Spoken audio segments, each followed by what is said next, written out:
and maybe weird, but many of you know me and know just how happy I am to be a guest in this marvelous country. It might be odd to have a foreign national up here, but I think I was invited because of my government's trafficking persons report, so I'll just take a few minutes to talk about the TIP report, and also the importance of coordination, collaboration, and finally the desperate they're going to do the presentation, so you cannot see the presenter. The United States State Department released the 18th annual trafficking persons report. Our Congress requires us to issue this analysis of human trafficking in every country in the world, including the United States. It's an apolitical, evidence-based examination of what each government is doing to combat trafficking.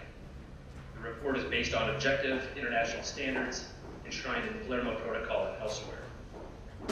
Many of you actually helped tremendously in compiling this report. I couldn't have done it without you. All of the information in it comes from my primary research or information given to us by government or civil society. So this year, South Africa was downgraded from Tier 2 to Tier 2 watch list because the government of South Africa does not fully meet the minimum standards for the elimination of trafficking. However, it is making significant efforts to do so. All this is in the report. I can give you a link afterward if you haven't seen it. This specifically here refers to government efforts, not civil society efforts. So the report identifies just a few deficiencies, and I'd like to outline them here. First, Home Affairs should promulgate the implementing regulations to accompany the TIP law that was passed years ago. This is crucial in making sure that officials know how to interview and process would-be or potential victims, and to ensure that victims aren't deported in South Africa. Second, South Africa should increase its TIP convictions. Last year, in this country, 60 million people, there were 8 trafficking convictions. To my knowledge, there's never been one conviction in Limpopo, which is a province home to the largest official border crossing, and the entry point for so many migrants in danger of being trafficked. Public officials need to be more effective at crushing the trafficking syndicates, protecting victims, and demonstrating substantive progress on prosecuting complicit parties, particularly other public officials. The third thing would be to eliminate the law that allows fines in lieu of sentencing, and actually we're working with DOJ right now to clarify this. Fourth, to fund and staff the National Task Team Secretariat. We're actually working with DOJ on this as well, along with the fifth issue, systematic annual comprehensive TIP training to all frontline responders, police, DSD, DHA, the two Zella care centers, more. Sixth, to institute formal procedures to compile national statistics on traffickers, prosecuted, and victims assisted.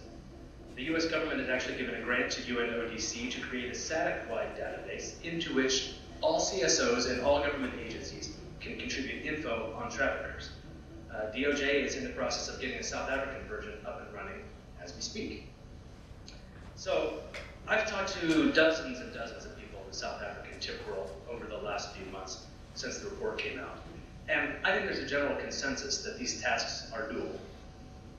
The United States government, and this is really one of the most important things I can say here, is the United States government is eager to collaborate with all stakeholders to make this a reality. We are in this together. We need positive working relationships among all relevant parties and coordinate efforts between government and civil society. So when it comes to civil society, I think I've probably made around maybe 100 contacts in the TIP world here. And I'm just always trying to make sure everyone's connected and getting all the info they need. I would single out Dawn Coleman and her team at KZN NPA and Marina Reinecke at the National Freedom Network at being champions of distributing information. I personally derive almost no greater pleasure in life than meeting a TIP contact who doesn't know others and putting them in touch. I was ecstatic actually to find out that Zelda and Griselda were going to be here today. They don't know it, but they've been at the top of my to-meet list for quite a while. And I do actually hope to meet every single person here today and establish contact. What I want to underscore here is the importance of sharing information, collaborating, and unity. We're all in this thing together. My final exhortation is kind of a wonky one. I don't know if you used that word here, wonky. Data. In this past year, I have learned more than I think anyone ever should know about trafficking in South Africa. And in my research, I have learned everything from Molo Songololo's investigations back in the 90s, the frenzy of tip talk leading up to the World Cup in 2010, and then all sorts of dubious trafficking numbers that are bouncing around that continue to kind of be quoted in the South African press. Let's single out one, the oft-quoted estimate of victims at 30,000 per year. So maybe you know that Africa Check investigated and found out that this number wasn't supported by quantitative research. Great. But they didn't exactly debunk it. Why? Because no one, and I mean no one, please disabuse me of this idea if I'm wrong, no one has accurate numbers on trafficking in South Africa today. No one can disprove the 30,000 number. I personally am sure it's wrong, 100%. My guess is that when you add up the fishermen in the Cape, women forced into prostitution in Bloem, the migrants coming from Messina down to the orange groves of the Eastern Cape, there are men and women in the hundreds of brothels in the Lovo, Sanson, Rosebank, the maids who were lied to, the Zamazamas and Lady Brand. I think you're going to get a number higher than 30,000, my guess. But the fact of the matter is that we don't know. Anytime anyone attacks that number, the only thing it accomplishes is that it undercuts everything that everyone in this room and outside this room are doing to combat trafficking. I don't think human trafficking is really on South Africans' radar. Not on most people's, honestly. I don't think it's probably getting enough attention throughout all levels of the South African government. Personally, I think we need more awareness, we need more coordinated efforts, and we need not just more data, any data. We need a comprehensive study that would, for the first time, give us real numbers. Without accurate statistics, we're flying blind, frankly. NGOs need these numbers for funding. DOJ needs the numbers to properly resource its efforts, NPA too. I need these numbers for the report. Ultimately, everybody needs these stats so we have a real idea of the problem here. Now, I know that the NFN has presented to the DOJ a proposal to conduct a comprehensive study of TIP in South Africa with the explicit goal of publishing the correct stats, and I hope the DOJ can fund this study. It would be a watershed moment for the movement here. In closing, let me just say that I realize, and maybe you don't want to hear this, I realize that TIP is not the country's #1 problem.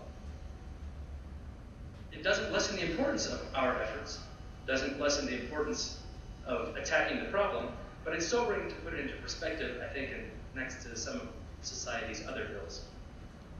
But regardless, even if I weren't even in South Africa, I would have a dog in this fight. Because this problem, if there's ever been an international problem, this problem is an international problem. Trafficking anywhere in the world affects the possibility of the market for trafficking in the United States and every country in the world. And I'm a resident of South Africa here, so we're in the same boat right now. Again, during my few years here in South Africa, I just want to reiterate that I stand proud to work to fight trafficking behind and alongside many of the amazing TIP heroes that are fighting every day. Thank you.